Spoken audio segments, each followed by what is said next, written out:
Bapak Ibu Saudara yang dikasihi oleh Tuhan, selamat bertemu dalam renungan harian Kelase Semarang Timur. Dan pada saat ini kita akan mengambil sebuah judul di luar nalar. Kita akan ambil dari Ayub 38 ayat 1 sampai 4. Maka dari dalam badai Tuhan menjawab Ayub, siapakah dia yang menggelapkan keputusan dengan perkataan-perkataan yang tidak berpengetahuan? Bersiaplah engkau sebagai laki-laki. Aku akan menanyai engkau supaya engkau memberitahu aku. Di manakah engkau ketika aku meletakkan dasar bumi?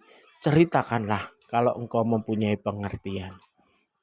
Bapak Ibu Saudara yang dikasihi oleh Tuhan, banyak kejadian di luar nalar terjadi pada diri Ayub. Bagaimana tidak di luar nalar Bapak Ibu? Tuhan yang disembah, dipuji, diyakini akan melindungi dirinya, mengizinkan iblis untuk mencobai Ayub sampai di luar batas kekuatan manusia. Bagaimana tidak di luar batas Bapak Ibu? Harta benda yang dikumpulkan dengan susah payah bertahun-tahun dirampok, bahkan ada yang disambar oleh api yang dari atas. Tidak hanya itu, anak-anak Ayub yang olehnya selalu dipersembahkan korban penebus salah kepada Tuhan. Karena Ayub berpendapat, siapa tahu anaknya melakukan dosa di hadapan Tuhan, baik dalam tutur kata atau perbuatannya. Semuanya dalam satu waktu yang sama mati. Tidak hanya itu Bapak Ibu, dirinya terkena penyakit yang sangat parah. Alih-alih mendapat penghiburan dari istrinya, tetapi malah mendapat cercaan. Dan teman-temannya yang selalu ada di samping dirinya juga menyalahkan dirinya bahwa apa yang terjadi itu karena dosanya sangat besar, sehingga Tuhan menghukum Ayub sedemikian berat.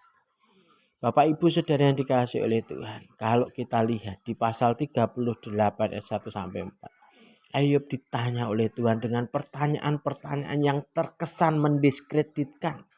Seperti ayat 3, bersiaplah engkau sebagai laki-laki. Aku akan menanyai engkau supaya engkau memberitahu aku.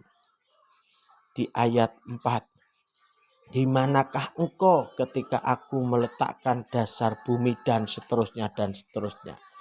Kalau kita melihat apa yang terjadi pada diri Ayub ini adalah penderitaan yang super duper sangat amat berat yang dialami oleh manusia.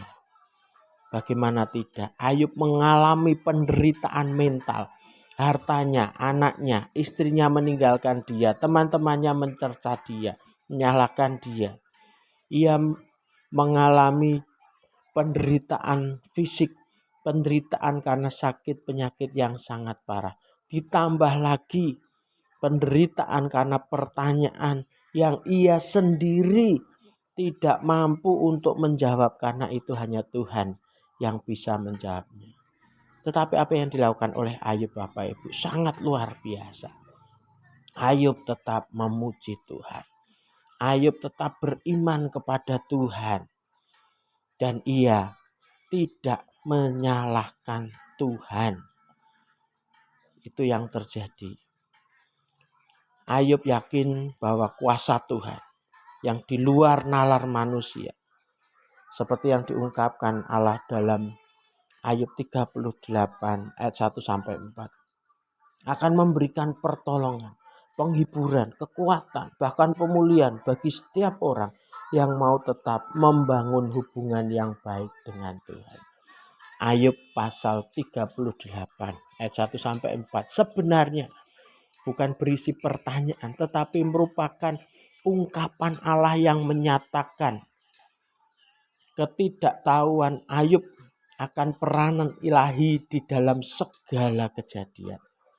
Itu yang pertama. Lalu yang kedua, apa yang diungkapkan oleh Tuhan adalah tanggapan Tuhan kepada hambanya Ayub yang menegaskan bahwa apa yang terjadi merupakan jawaban atas masalah yang dihadapi oleh Ayub.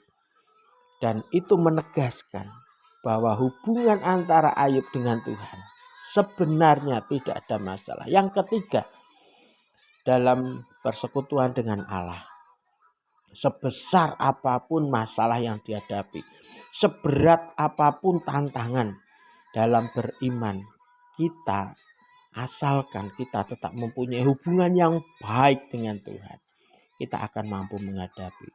Bukan karena kekuatan kita, tetapi karena Tuhan yang menanggungnya. Bagaimana dengan kita Bapak Ibu Saudara? Kita akan menjawab.